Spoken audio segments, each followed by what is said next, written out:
não, desde anteontem, essa falácia na mídia está tomando corpo, está tomando vulto. Folha de São Paulo. Flávio Bolsonaro leva informações falsas sobre urnas eletrônicas em reunião com embaixadores e repete o pai. Vocês sabem que o Bolsonaro terminou inelegível por causa daquela reunião que ele fez enquanto presidente com embaixadores e ele citou certas coisas que realmente aconteceram e que eu não posso repetir aqui, senão vai dizer, prenderam o Bolsonaro, prender a Valéria Bernardo também, porque ela repetiu o Bolsonaro.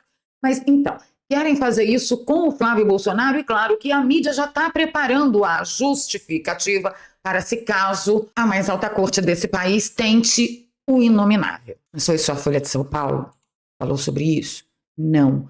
Olha, o Valdo Cruz disse, ministros do STF classificam como graves e absurdas declarações de Flávio Bolsonaro sobre urnas eletrônicas. Eu não vou colocar minha mão nessa cumbuca, porque eu não tenho nem tamanho para isso, porque aqui no Brasil virou assim, eles mandam, a gente obedece e cai-se, senão esteja preso. Então eu deixo essa análise para os meus amigos que estão fora dos alcances dos tentáculos nada auspiciosos do ovo que tudo vê. Mas parou aí? Não parou aí. Teve toda a preparação nas manchetes de jornal, que eu chamo carinhosamente de agência de propaganda do regime, e ontem à noite, claro que o PT entrou no TSE pedindo que Flávio fosse multado por fala sobre urnas eletrônicas e mandou retirar post de Eduardo e aliados. Eu não vou nem entrar aqui em detalhes, porque vocês sabem, é o de sempre. E dando continuidade a essa falácia da mídia, a Júlia do Alibi não deixou por menos. Olha que gracinha o editorial dela ontem. Esse episódio específico da conversa dele, das mentiras com os embaixadores, pode não ter um impacto no eleitorado raiz, onde ele está bem, o bolsonarista raiz. Mas ele perdeu alguma musculatura eleitoral no eleitorado de direita, que não é bolsonarista, e também entre os independentes. Então ele pode ter uma maior dificuldade justamente com esse público em que ou ele perdeu voto ou precisava crescer.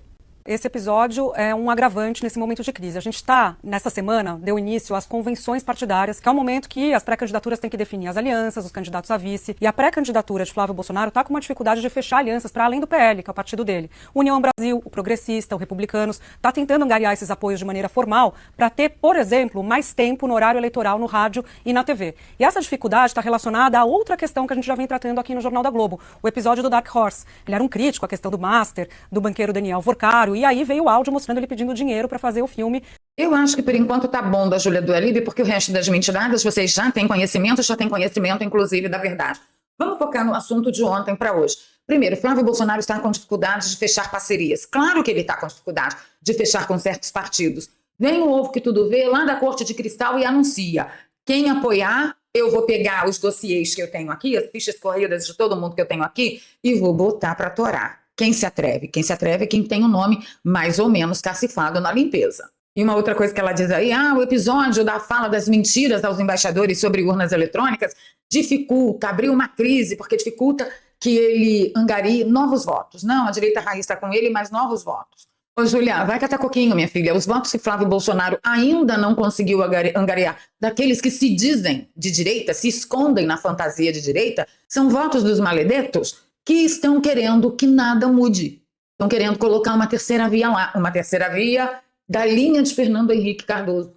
Alguém como Ronaldo Caiado ou alguém da linha do Renan Santos. Sabe, tipo, mudar tudo para não mudar nada? Então é isso. E por falar em Ronaldo Caiado, olha só que gracinha ele se apresentando como alguma coisa muito melhor do que Flávio Bolsonaro. Sobre esse episódio das urnas, ele disse 42 embaixadores numa casa.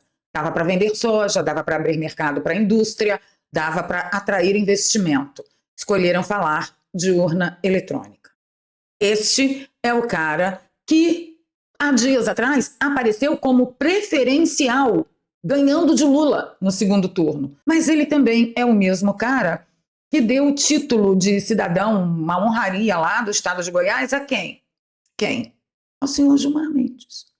E ele ainda acha que ele pode se oferecer para a direita como melhor opção que Flávio Bolsonaro. Eu não sei o que vocês acham, deixa aí nos comentários para mim. De qual direita será que Caiado está falando?